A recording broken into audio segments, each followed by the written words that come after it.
وعلیکم السلام ورحمۃ اللہ وبرکاتہ۔ یہ سورہ الانعام کی 159 نمبر آیت ہے۔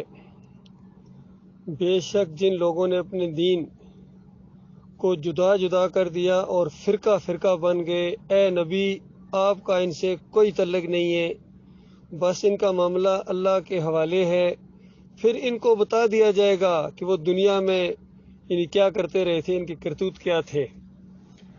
دیکھیے، سورہ توبہ کا آغاز اسی انداز سے ہوتا ہے کہ اللہ اس قدر بیزار اور نفرت کا اعلان کرتا ہے شرک کرنے والوں سے، اور ساتھ ہی بتایا میرا نبی بھی بہت ہی زیادہ بیزار ہے شرک سے، اور شرک کرنے والوں سے کوئی تعلق نہیں ہے۔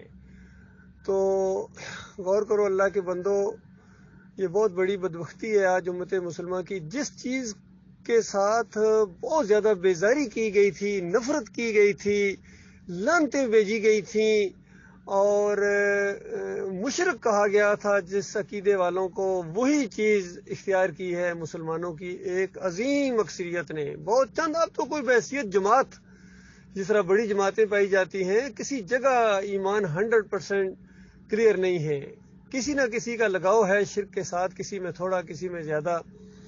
سب سے کم اگر کسی میں شرک پہلے پایا جاتا تھا تو یہ اہل حدیث یا سلفی ہیں۔ 3 شرک ان کے اندر پائے جاتے ہیں۔ ایک ان کا یہ عقیدہ کہ ہر جگہ نبی علیہ السلام حاضر ناظر نہیں ہے، بلکہ قبر کے اوپر آگے پڑے صلاۃ و سلام کوئی بندہ تو وہ سنتے ہیں خود روح واپس آ جاتی ہے کہتے ہیں۔ اور یہ عبداللہ بن باز نے فتویٰ دیا حج اور عمرہ کا، جو ان کا وہ کتاب ہے، اور میاں نذیر نے فتاوی نذیریہ کے اندر یہی فتویٰ دیا ہے۔ تو بتاؤ اللہ کے بندوں، کتنا بڑا یہ شرک ہے اور کتنا بڑا کفر ہے یہ قرآن کا۔ قرآن میں تو انبیاء کی زندگیاں بتائی گئی، شہداء کی زندگیاں، یہ جنت کی زندگیاں ہیں۔ قتل ہونے کے بعد یا عام وفات پانے کے بعد انبیاء جنتوں میں چلے گئے ہیں، اس دنیا میں ان قبروں میں زندہ نہیں ہیں۔ ان کو جو دفن کیا گیا تھا وہ زندہ سمجھ کے نہیں دفن کیا گیا تھا، میت دفن کی گئی تھی اللہ کے بندوں۔ اور پھر روح قیامت سے پہلے واپس نہیں آ سکتی ہے، اور آنا چاہے بھی تو نہیں آ سکتی، یقین کیجئے۔ اور ایک ایسا موقع تھا، اگر آنا ہوتی روح واپس تو وہ موقع ہوتا جب اللہ تعالیٰ نے بار بار شہداء سے اصرار کیا کہ مانگو کیا اور مانگتے ہو، اور مانگو اور مانگو۔ عرش سے جھانک کر نیچے، عرش کے نیچے جو جنتیں ہیں شہداء کی، اللہ نے اپنے بندوں سے، مومن بندوں سے خطاب کیا، اور اس طرح بار بار اصرار کیا، مانگو مانگو مانگو۔ تو اندازہ لگائے اتنا اصرار کرنے کے بعد اگر کوئی چیز مانگی جائے تو کیا اللہ نہیں دے گا؟ لیکن یہ معاملہ مانگ کیا ہے کہ یا اللہ ان جسموں سے، یہ جو جنتوں میں اڑ رہے ہیں، کھا پی رہے ہیں، ان سے روح نکال اور ان جسموں میں ڈال جو دنیا میں چھوڑ آئے ہیں، قتل ہوئے ہیں، ہماری روح نکلی ہے، تو ان کے اندر اگر پھر دوبارہ ڈالیں پھر ہم زندہ ہو جائیں۔ اور یہ نہیں کہ کسی رشتہ دار کو یا کسی دوست کو یا بیوی بچوں کو ملنے کا بہت شوق ہے، نہ نہ نہ نہ نہ نہ، ایک دفعہ پھر شہادت، پھر اور جان لگائیں۔ اور جو پہلا استقبال ہوا تھا، جلوس کے جلوس فرشتے آئے تھے، اور کس طرح خوشی کے ساتھ استقبال ہوا تھا اور جنتوں کی طرف ہمیں لے کے گئے تھے، وہ نظارہ تو بہرحال بار بار نہیں ہے۔ جنتوں کے اندر تو بہت کچھ ہے، لیکن وہ نظارہ تو بار بار نہیں ہے۔ اندازہ لگائیے کیا شہید کی تکریم ہے۔ وَجَعَلْنِي مِنَ الْمُكْرَمِينَ کہا تھا صاحب یاسین نے، مجھے عزت دار لوگوں میں شامل کر دیا اللہ تعالیٰ نے۔ صرف ایمان کی حمایت کی اللہ کے بندوں، اس نے چھوٹی سی تقریر کی ہے ایمان کی حمایت میں۔ ہمارے بھائی تو الحمدللہ روز کر رہے ہیں اللہ کی مہربانی سے۔ دیکھیے کتنا قدردان رب ہے کہ چھوٹی سی تقریر کے اوپر، حمایت کے اوپر مالک نے اپنی رحمت کے ساتھ اس اللہ کے بندے کو جنتوں کے اندر پہنچا دیا، اور بہت اونچے درجے کے جنتوں میں پہنچا دیا مالک نے۔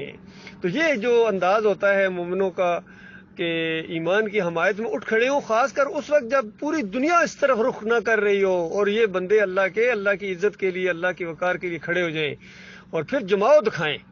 کھڑے تو ہوتے ہیں لوگ، جماؤ نہیں دکھاتے ہیں۔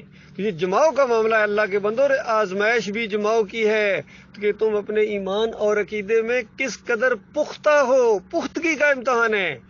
تو یہ معاملہ اللہ کے بندوں، جتنے فرقے بن گئے، چاہے بریلوی ہوں، دیوبندی ہوں، اہل حدیث ہوں، پھر اہل حدیثوں کا دوسرا شرک یہ ہے، کہتے ہیں دور سے صلاۃ و سلام پڑھو، فرشتے پہنچاتے ہیں ادھر قبر کے اندر۔ یہ سب کا عقیدہ ہے، توصیف الرحمان راشدی کا عقیدہ ہے، اور مرزا علی انجینئر کا عقیدہ ہے، ربانی کا عقیدہ ہے، یہ جو معراج ربانی ہے، اور سارے اہل حدیثوں کا یہ عقیدہ ہے، سارے دیوبندیوں کا، بریلویوں کا یہ عقیدہ ہے، اور یہ قرآن کا کفر ہے۔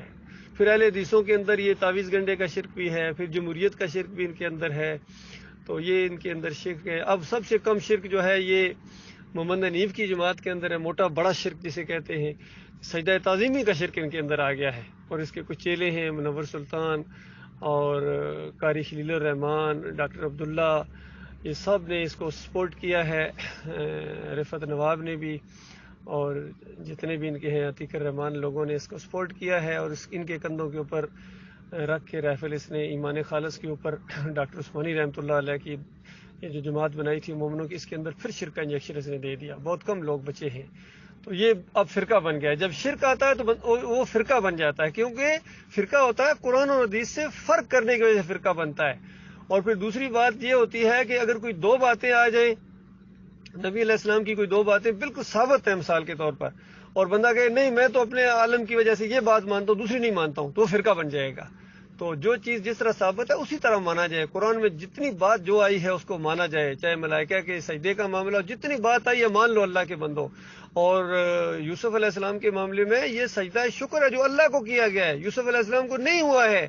تو یہ قرآن کی بات مانو، محمد حنیف کی بات نہ مانو. اس نے اپنی تفسیر کے اندر لکھ دیا دعوت القرآن کے اندر کہ یوسف علیہ السلام کے سامنے سجدہ ریز ہو گیا. پورا خاندان اندازہ لے کتنا بڑا ظلم ہے، ایک نبی دوسرے نبی کو سجدہ کر رہے ہیں، اندازہ لگائیے. ساری توحید ختم، انبیاء کی دعوت کا مذاق، قرآن کا تمسخر اڑایا اس نے، اور ایمان کا اس نے بالکل ناقدری کی اور مذاق اڑایا. یہ اس طرح بنتا ہے فرقہ. پھر یہ جو باغیوں کے گروپ ہیں یہ بھی اب گروہ تو ہیں. ابھی ان کے اندر ایک گروپ کے اندر یہ جو فیاض محمود باجوہ والا گروپ ہے، اس فیاض کے اندر یہ ایسی خرابی آ گئی ہے جو قرآن کا انکار ہے. اور ابھی سمجھا رہے ہیں بھائی اس کو، اگر یہ سمجھ گیا تو ٹھیک ہے، نہیں سمجھا اس کے اوپر جماؤ دکھا کے اس کی تبلیغ اس نے شروع کر دی تو پھر ظاہری بات ہے پھر بھی یہ ایک نیا فرقہ بن جائے گا. اور بدر کے بچے اگر اس کا ساتھ دیں گے تو وہ بھی ظاہری بات ایک فرقہ بن جائے گا. ابھی تو امید ہے وہ اس کا ساتھ نہیں دیں گے، چونکہ ابھی ان کے اندر کشمکش شروع ہو گئی، لوگ اس کا رد کر رہے ہیں جو سمجھدار لوگ ہیں. تو بہرحال امید تو ہے کہ یہ بچ جائیں گے، لیکن بچنے کے باوجود ہیں تو باغیوں کے باغی، بلکہ جماعت سے کٹے تھے، کسی ایمان عقیدے کی بنیاد پر نہیں، خالص اپنی انا کی وجہ سے، ضد کی وجہ سے، ہٹ درمی کی وجہ سے باتوں کو انہوں نے اچھالا، اور کوئی ان کے پاس قرآن اور صحیح حدیث کی نص نہیں تھی علیحدہ ہونے کے لیے. انہوں نے علیحدہ ہوئے، علیحدہ امیر بنایا. تو یہ باغیوں کا گروہ یہ بھی بڑا خطرناک معاملہ ہوتا ہے. اللہ کے بندو قیامت کے دن ہر باغی کی پیٹھ کے اوپر ایک جھنڈا گاڑا جائے گا بغاوت کا. تو لہٰذا ابھی موقع ہے، توبہ استغفار کرو اپنے مالک اور خالق سے، واپس آ جاؤ. جماعت اگرچہ کہ کم رہ گئی ہے، تعداد کم ہے، لیکن مضبوطی زیادہ آ گئی ہے. اس انداز سے جماعت پہلے سے زیادہ مضبوط ہو گئی ہے. اب اس کے امیر جو ہمارے کمال خان صاحب ہیں، اور اس طریقے سے دعوت دی جا رہی ہے ہر جگہ، پورے پاکستان میں بھی اور پوری دنیا میں. سمجھ لیجیے سوشل میڈیا کا دور ہے، مختلف ممالک کے اندر ہمارے ساتھی بھی موجود ہیں، اور امریکہ میں ہیں، انگلینڈ میں ہیں، دبئی میں ہیں، سعودی عرب میں ہیں ماشاءاللہ، اور یہاں بحرین میں تو کافی ساتھی ہیں، انڈیا کے ساتھی یہاں موجود ہیں، اور اٹلی میں ہمارا ایک ساتھی ہے. اس طرح یعنی جہاں جہاں میں ہمارا ساتھی ہوتا ہے وہ ایک بہت بڑی یونیورسٹی ہوتا ہے اللہ کے بندوں.